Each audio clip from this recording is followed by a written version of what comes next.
Morning, friends.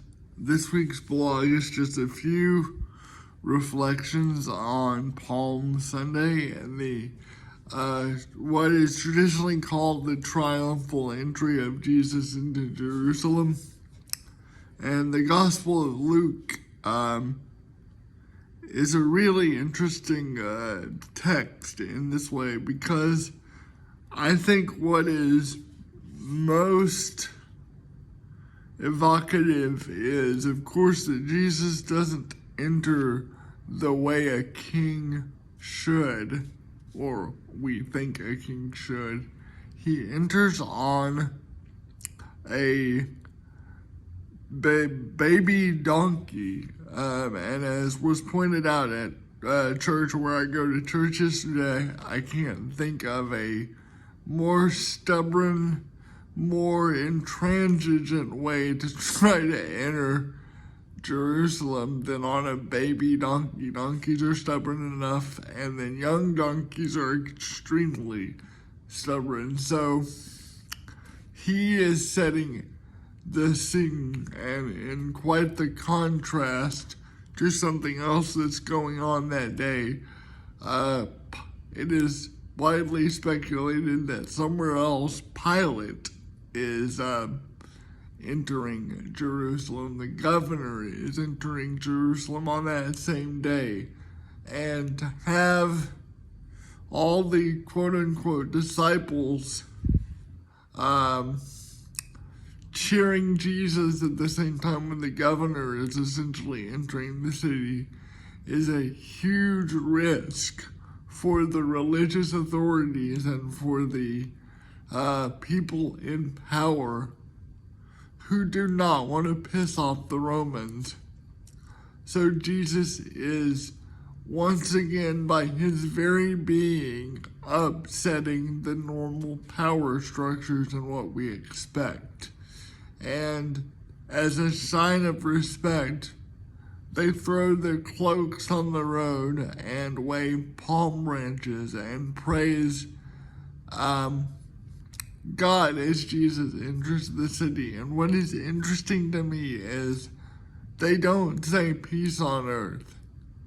They say peace in heaven.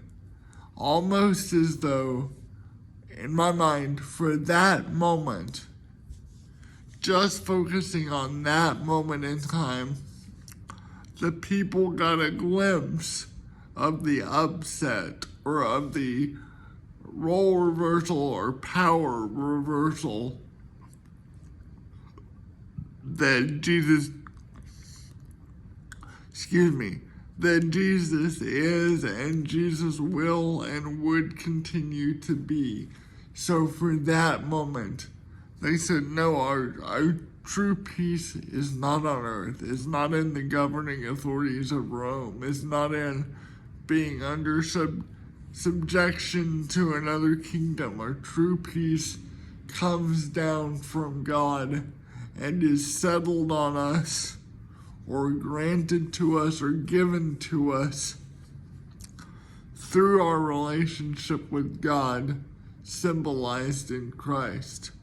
And it's so poignant because we know the end of the story, but I wonder what it means for us to hold there and pretend like we don't know the end of the story, and spend some time in Palm Sunday and ask God, even in our own lives, looking back through the prism of Palm Sunday and on to the resurrection, what does it mean for us to hold on Palm Sunday and realize that true power comes from heaven, and true power comes from turning the traditional hierarchy and traditional way of thinking upside down.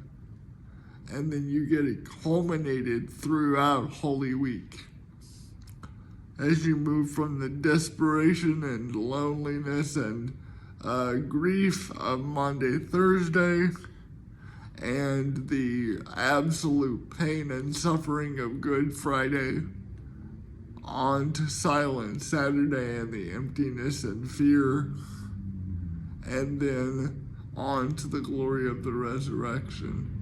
But as we enter this Holy Week, I really want us to focus on the way Jesus entered Jerusalem, not as a king, but still as a bringer of peace and a disruptor of traditional power structures. So I invite you to think on that this day.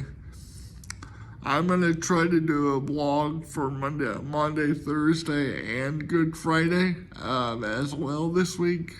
Hope y'all have a good Holy Week. Be blessed, guys. Thanks. Bye.